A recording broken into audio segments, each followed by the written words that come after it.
Bueno, muy buenas tardes y muchísimas gracias de nuevo a CAF y al gobierno español por organizar estas jornadas, que es la tercera edición, y esta alrededor de un tema que es crucial para España y América, que es la construcción de consensos superiores sobre el tema del agua que lleven una política de Estado y no simplemente de gobierno.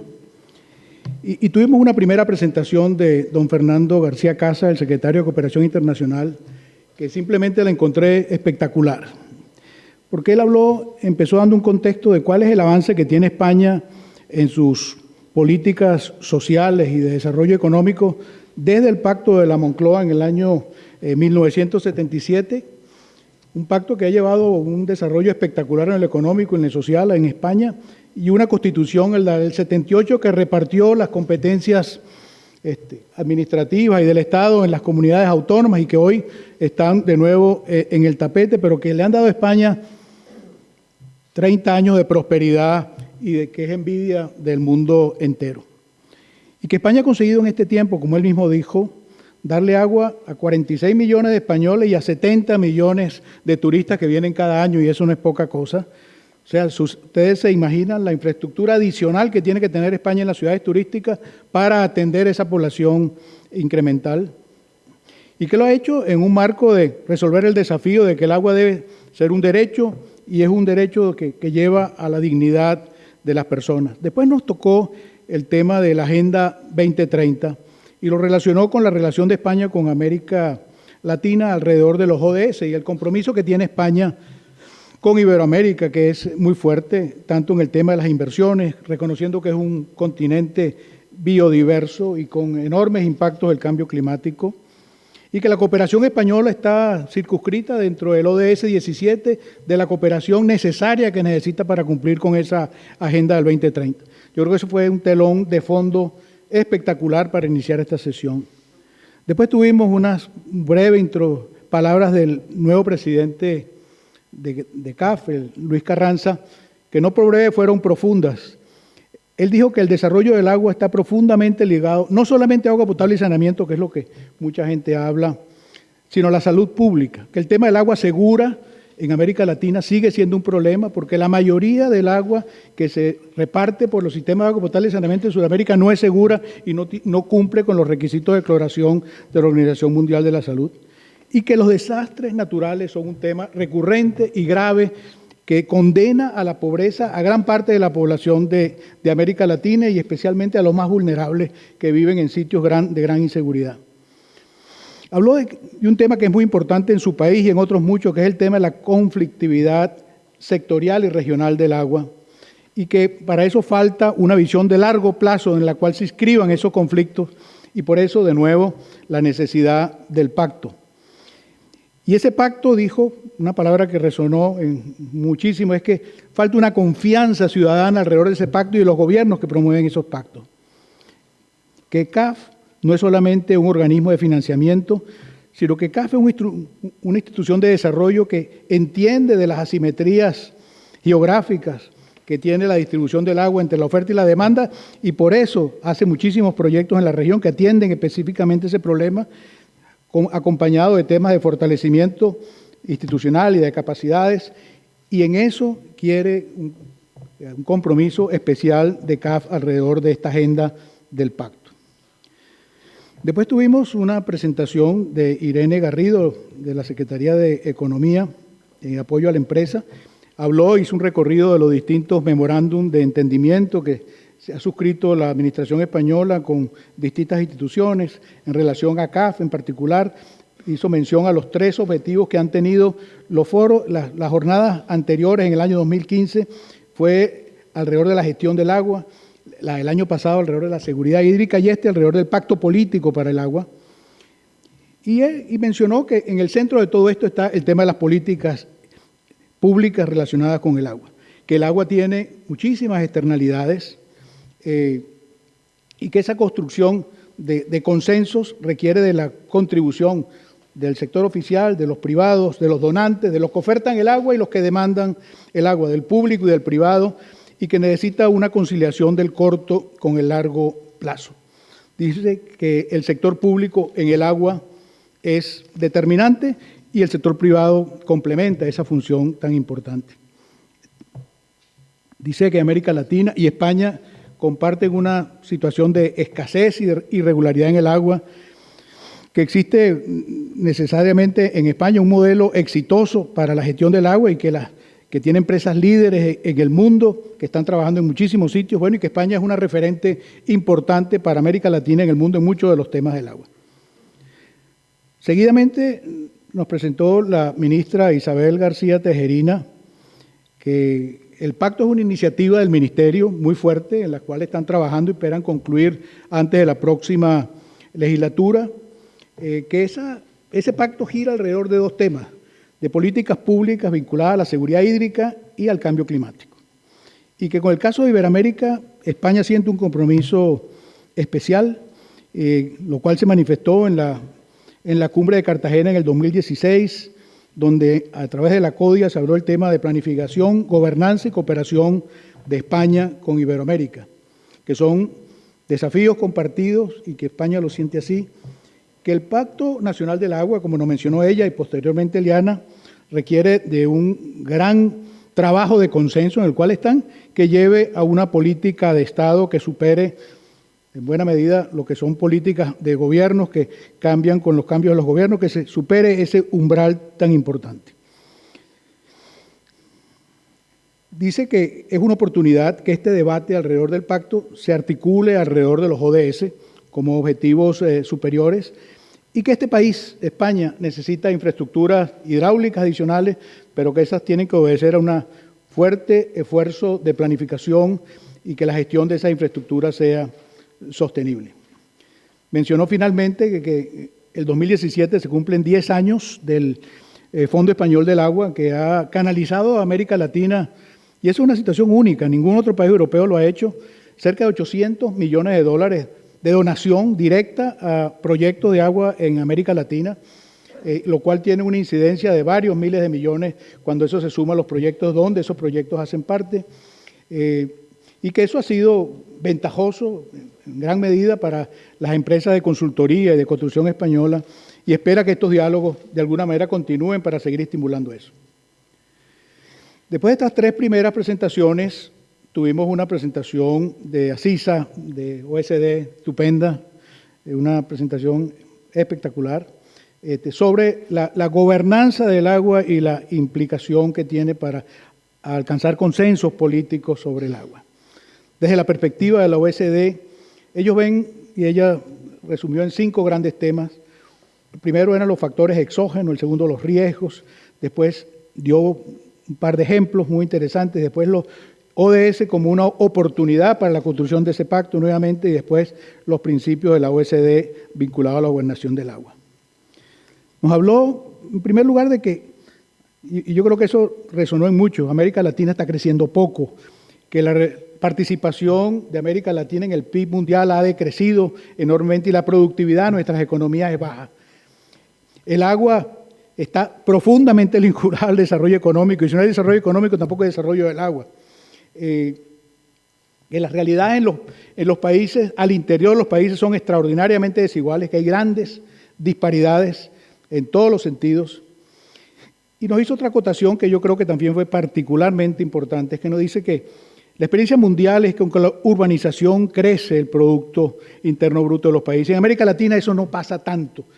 La evidencia global de estudio que ha hecho el Banco Mundial, en el año 2009 el Banco Mundial hizo su informe del desarrollo regional, que fue sobre geografía económica, y mostró exactamente eso, que la urbanización y el Producto Interno Bruto de los países crecen. O sea, un país más urbanizado crece más rápido. En América Latina eso no está pasando, y eso es un tema de gran preocupación porque la productividad de las ciudades es baja, y eso lo han reconocido muchísimos estudios de McKinsey y otros muchos del Banco Mundial más recientes. O sea, en América Latina y en lo que hace el contexto general del agua hay un problema de crecimiento, de baja productividad, y que las ciudades no son el motor del crecimiento que quisiéramos. Habló de los riesgos, y habló de los riesgos de que la demanda va a crecer en un 50% hasta el año 2050, y que los temas de inseguridad se van a agravar en el tema de acceso al agua potable y saneamiento, a las inundaciones y a los temas de escasez que particularmente van a afectar a la agricultura. Bueno, y habló finalmente de los esfuerzos que hace OECD y otros en temas de los planes de adaptación, que son fundamentales para entender los temas y adaptarse a los temas de cambio climático. Puso un par de ejemplos que me parecieron muy interesantes y voy a rescatar dos ideas de ellos. Uno sobre México y otro sobre Brasil. El de México, a pesar de ser un país que tiene una institución extremadamente fuerte a nivel nacional que maneja todos los aspectos del agua, la planificación, la ejecución, las decisiones, los consejos de cuenca, los organismos de cuenca, financia, invierte. Al mismo tiempo hay una gran fragmentación institucional y hay enormes intereses y conflictos de intereses dentro de esa. Hay una balcanización, a pesar de haber una sola institución, una gran balcanización nacional. Y eso se repite en todos los países, incluyendo aquí en España. Habló de, por ejemplo, temas como la tarifa 09.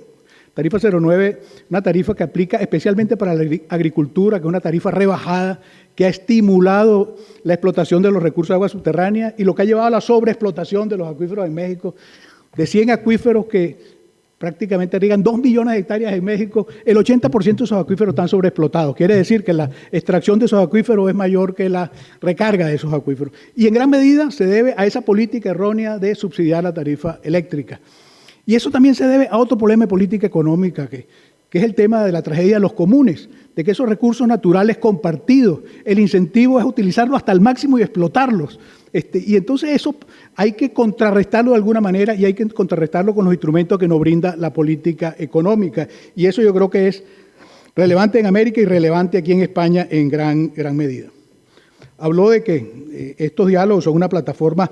Y en el caso de Brasil, que creo que encontré muy interesante lo que están haciendo, que hay un informe que van a producir en este año, que los diálogos que han montado en Brasil ha proporcionado una plataforma neutra para estas discusiones que permite cambiar desde adentro. Entonces, la OECD creo que ha servido mucho para abrir esa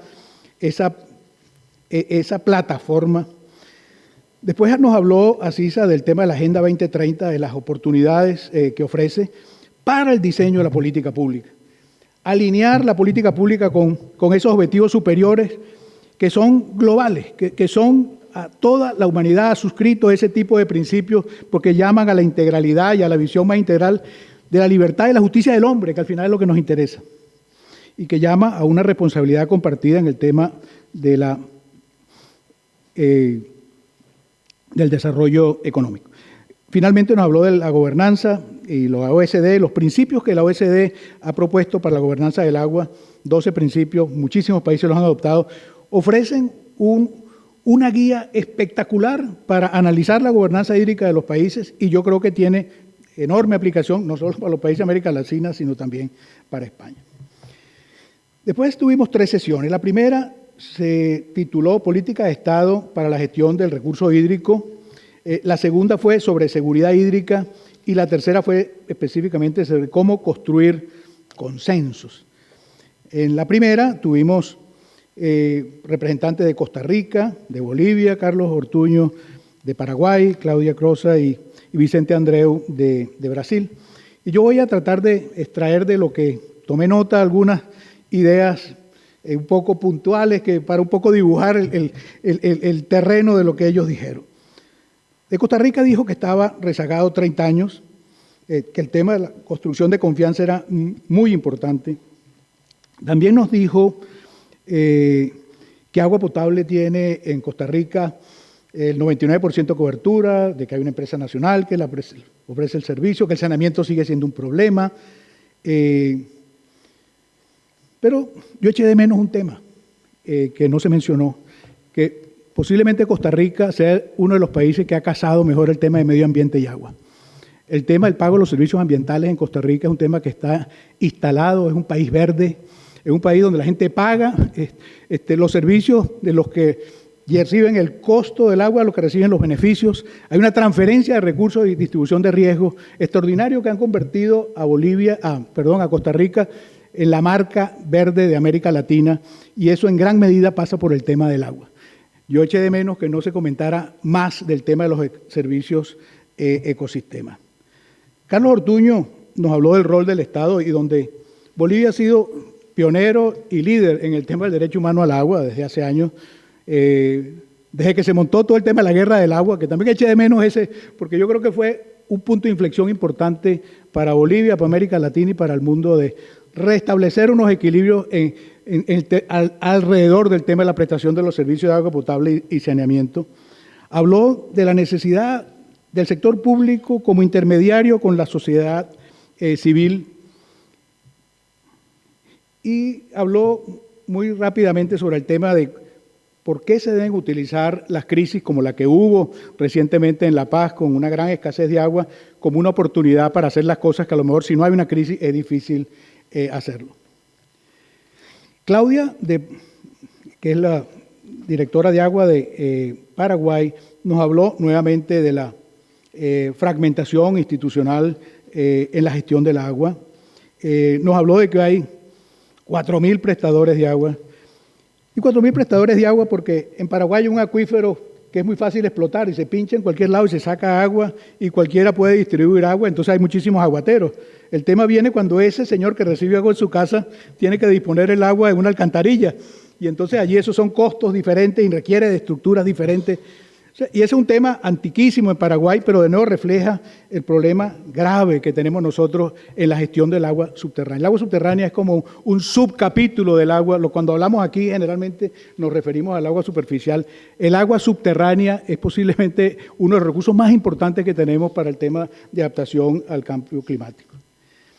Vicente Andreu, que es el director presidente de la ANA, nos habló de que dos temas. Uno, de que la planificación hídrica en Brasil estaba muy sesgada al lado energético, de hecho la hacen las instituciones y las agencias que se ocupan del tema de hidroelectricidad, y nos habló también de los conflictos con el área de agua y medio ambiente. Yo eché de menos allí un par de temas, y yo se lo comenté a él, porque la ANA es, como dijo Maurín, una experiencia pionera y muy importante para Iberoamérica. Y es que se crea una agencia reguladora con un mandato muy definido, con 4 instrumentos. Primer instrumento es la planificación, que lo han hecho. Segundo instrumento es la creación de los consejos de cuenca, al modelo europeo, como un parlamento. Pero hay otros 2 instrumentos, uno que es la cobranza y otro que es la otorga de los derechos, que están en manos de la ANA. Y son los instrumentos económicos más importantes que tienen para ellos administrar el agua en Brasil. Yo eché de menos que no comentáramos en dónde han acertado y dónde podría haberse hecho un esfuerzo mayor, porque el agua se entrega, hay una asignación de derechos que no responde a balances entre la oferta y la demanda. En fin, ese es un tema por el cual pasan muchos países y donde Brasil, de hecho, está mucho más adelantado que los demás. El caso de Bolivia, yo creo que también es muy interesante. Algo que mencionó de pasada Carlos es que el Ministerio de Agua y Medio Ambiente junta medio ambiente y agua, realmente, pero realmente ahí también existen balcanizaciones importantes. Bolivia es el país que tiene la mayor extensión de sitios Ramsar del mundo, y todavía tenemos problemas con los caudales ecológicos, o sea que hay que definir caudales ecológicos a un país que se ha comprometido con la convención con Ramsar. Y aunque existe un Ministerio de Agua y Medio Ambiente, el tema de la minería y de la electricidad corre por otro lado. Entonces, ¿cómo eso se amarra? Y cómo eso se amarra alrededor de un pacto nacional que lleve, de alguna manera, no a un decreto real, pero a una ley que actualice la ley vigente que es de 1906. O sea, que a pesar de que Bolivia ha avanzado enormemente, las tareas que tiene, y yo creo que con el liderazgo de Carlos eso puede llevarse adelante y nosotros celebramos enormemente cuando él asumió esa responsabilidad. Vicente nos comentó al final de que es importante para llegar a un pacto que existan reglas previamente acordadas y esas reglas previamente acordadas no son las reglas que normalmente se acuerdan cuando hay crisis, hay que hacerlas cuando no hay crisis, exactamente. Que cuando hay crisis, los que sufren la crisis lo que intentan es transmitir los perjuicios que ellos tienen. Entonces, ver a quién le asigno yo los costos que yo tengo, cómo yo me las manejo para distribuirlos a otros. Y también mencionó un caso en Brasil que es muy importante, que no hacer de la agricultura un usuario criminal del agua. Sin embargo, la agricultura brasileña fundamentalmente es secano. El tema aquí no es riego o no riego. es el uso del agua en la agricultura y cómo yo mejoro la aplicación del agua en la agricultura de secano, que es la que más contribuye a la exportación brasilera de productos y commodities agrícolas. Después tuvimos una presentación de don Luis Tejada, que es el director de AECID. Nos habló de 3 ejes estratégicos para el tema de agua, el tema de infraestructura, capacitación, cultura del agua, que AECID confía plenamente en la gestión integral del recurso hídrico, en la gradualidad en las intervenciones que ellos aprueban para que tenga algún tipo de escalabilidad de proyectos que ellos aprueban, a lo mejor en un tamaño pequeño, que después puedan ser reproducidos y aumentados en otra escala. Y de nuevo hizo mención de, y yo creo que con justo derecho, del esfuerzo que ha hecho España con el Fondo del Agua para América Latina. El segundo panel fue sobre seguridad hídrica y Rita Sesti, nuestra gerente de agua para el Banco Mundial, nos habló de nuevo que los grandes desafíos que tiene América Latina en agua pasan por 2 temas. Uno, los desequilibrios entre la oferta y la demanda, que están relacionados con la distribución geográfica del agua y dónde está la oferta y dónde está la demanda, y la temporalidad que existe especialmente en los países de la costa pacífica, en el norte de México y en el sur de Argentina. Nos habló de que el Banco Mundial apoya la inversión y apoya la construcción de una hoja de ruta para la gestión integrada. Carlos Mario Gómez nos hizo una acotación muy interesante que nos dijo que la realidad de los países desarrollados y los países en desarrollo es diferente.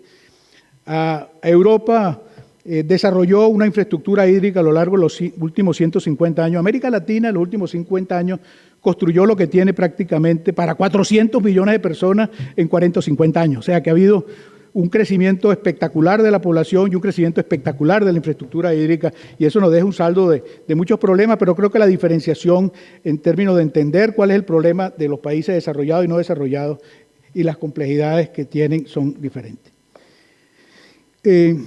Ramiro nos habló de nuevo de entender la complejidad del agua en América Latina y habló del tema urbano. Yo ahí eché de menos 2 o 3 asuntos, ¿no? Primero que el desafío del agua urbana en América Latina creo que tiene una dimensión diferente, porque hablamos de que tenemos coberturas que superan el 90% de la población, pero gran parte de esa población recibe agua mala, que no es continua, y que no es 7 días a la semana, que no está clorada.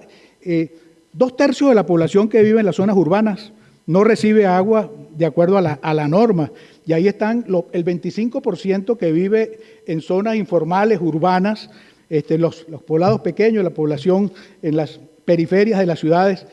Y el tema es cómo yo atiendo a esa población, que muchas veces no tienen ni voz, ni tienen voto. El desafío entonces es cómo yo atiendo a esa población que vive en las grandes periferias urbanas que han crecido fuera de los mercados legales de los servicios urbanos para la habitación. Rita nos habló, le preguntaron, díganos dónde hay 2 ejemplos importantes de gestión del agua que atienda a los temas de seguridad hídrica, y nos mencionó 2. Uno, Perú, y otro, Brasil. Yo coincido, son importantes. Y los 2 tienen algunos elementos en común y unos elementos que los diferencian. En común, porque fueron criados con un concepto de agencia reguladora.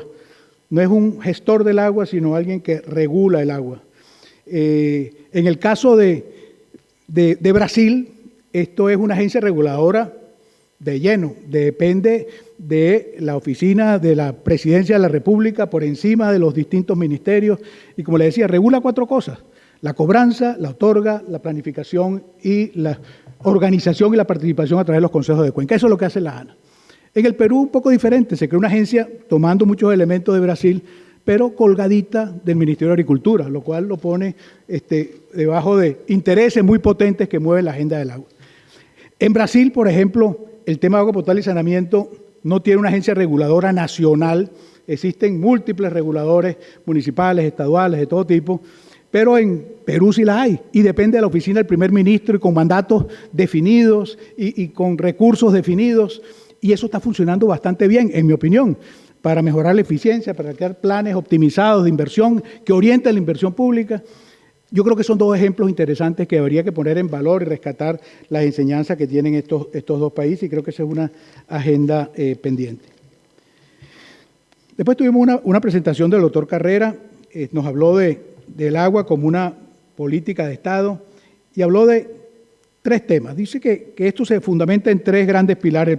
El pilar de la inclusión, y que la expresión más notable de la falta de inclusión es la falta de acceso a los servicios públicos. Nos habló del tema de la resiliencia que necesitan las infraestructuras y los servicios vinculados al agua, especialmente relacionados con el tema de desastres y cambio climático. Y nos habló del tema de la productividad y el entendimiento que tiene eso en el marco de los grandes desequilibrios territoriales entre la oferta y la demanda del agua.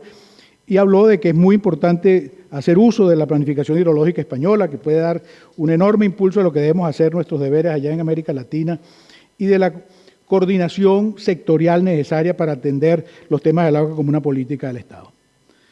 Por último, el último panel fue de cómo construir consensos. Liana Ardiles, nuestra directora del agua de España, nos dio una muy panorámica visión de lo que están haciendo acá en España, cómo están construyendo eso a través de tres grandes pilares. Primero, de un esfuerzo enorme que hizo España para ponerse al día en el tema de la planificación hidrológica, robusta, rigurosa, seria, compartida, que son 10.000 medidas, 20.000 millones, y eso está manejando con diálogos que lleven a un consenso y un consenso que lleve a una política pública que se recoja en instrumentos legales, eventualmente un decreto real, en fin, de que le dé la robustez legal que requiere este tipo de armazón. Que, por cierto, en el caso de la planificación española, la planificación y los planes hidrológicos españoles se recogen en una ley. En la gran mayoría de los países esos son indicativos. Y el papel aguanta todo. En el momento que pasa la ley, la cosa es diferente, porque entonces hay que ver cómo estas cosas se cumplen o no se cumplen, y cuál es el nivel de rendición de cuenta que tiene eso. Yo creo que si se pone en ley hay un tema de rigidez que después me crea otros problemas, pero en muchos casos de América Latina el tema de la planificación hidrológica es un cumplo y miento. Cumplo porque lo hago y después miento porque lo pongo en un estante y después utilizo de aquello lo que me interesa. Entonces en eso yo creo que hay que tener bastante cuidado. Daniel Graves de Uruguay nos habló de que el Plan Nacional del Agua requiere muchísimo tiempo, muchísima participación, que llevó a una reasignación de competencias en el Estado, lo cual es muy importante. Maurín nos habló de la dimensión política, de la aprobación legislativa de estos instrumentos, y nos dijo de que hay dos cosas clave. Uno, sentar a los actores, y el otro, como dijo el presidente Arias, negociar es llegar a lo que se puede. O sea, que hay que ser ambicioso en las expectativas, pero humilde en las realizaciones. El doctor de la Cámara nos habló del Real Politics, en lo cual yo creo que es muy importante cómo se maneja la distribución de los riesgos y de los beneficios de la política hídrica, las decisiones que se hacen en materia de hídrica, que los instrumentos no son un fin en sí mismos, son simplemente esos instrumentos, ¿no? Después Liana nos volvió a retomar el tema del intercambio a través de CODIA como una plataforma, y Maurín nos hizo una acotación final sobre el tema del Foro Mundial del Agua. Y bueno, una invitación a todos a la participación y a retomar este tema en la discusión que será en marzo del año que viene en Brasilia. En síntesis de todo esto, ya una nota más personal, este es un tema común, el tema del pacto. Si uno ve la propuesta que hizo Argentina recientemente, el director del agua ya, Bereziartúa, en las primeras dos líneas de su planteo está: hay que construir un pacto del agua en Argentina. En Perú la misma cosa. Los nuevos gobiernos que llegan con nuevas propuestas se dan cuenta de que esto no puede ser una política de gobierno, una política de Estado, y que tienen que romper la balcanización que hay, la fragmentación. Cada pequeña institución que se ocupa del agua tiene sus intereses dentro y fuera, y no hay realmente un mecanismo efectivo de coordinación público-público. Ahí hay una tarea pendiente. Se cree que eso se da por creando una comisión ad hoc con personas importantes, pero no se le da recursos, la gente no le sigue, no hay rendición de cuentas, aquello no genera obligaciones. Entonces, la coordinación público-pública es un tema. Y la gente lo dice, es la institucionalidad. No, es que como yo me pongo de acuerdo con estos otros que tienen intereses diferentes. Y yo creo que aquí es importante distinguir lo que son los policies de lo que son los politics. Que esa palabra en español y en inglés no son la misma cosa. Policies son las reglas de juego. Y que esas más o menos sabemos cuáles son, qué funciona, qué no funciona en distintos países. Allí, esas recetas están allí. Politics es cómo interactúa la gente y por qué interactúa la gente, qué mueve a la gente a tomar una decisión de un tipo o de otra. Y allí yo creo que hay 4 o 5 temas que yo me atrevo a sugerir para esta reunión.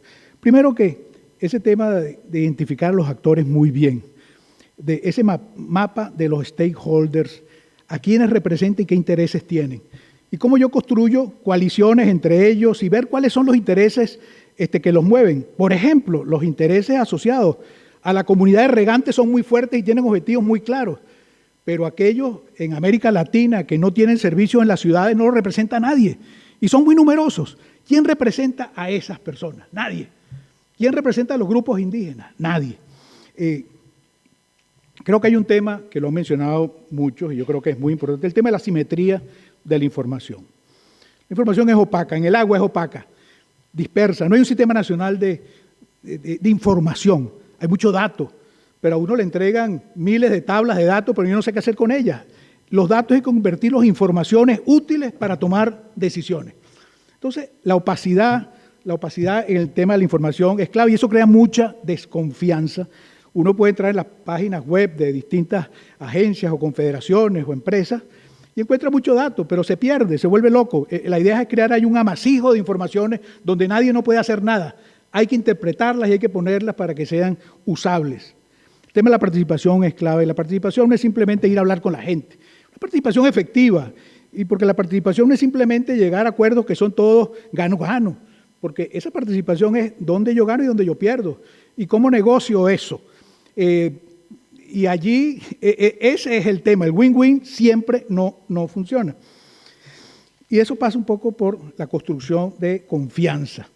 Y ahí viene ese tema del dilema del prisionero, de que se llega siempre a acuerdos subóptimos porque no tengo ninguna confianza. Entonces, ¿cómo la administración pública deteriorada, amenazada por los medios de comunicación, bajo la lupa en muchas cosas, cómo construye la confianza en la ciudadanía?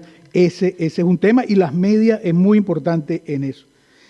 Y por último, de que cualquier pacto, cualquier acuerdo requiere indicadores de monitoreo, pero también que los monitores de esos indicadores también sean creíbles. O sea, no es simplemente que yo pongo los números y yo mismo doy el seguimiento, tiene que haber una rendición de cuenta muy clara. Todo esto de la falta de coordinación público-público lleva a que un problema central es la de construir esa acción colectiva donde nos podamos alinear.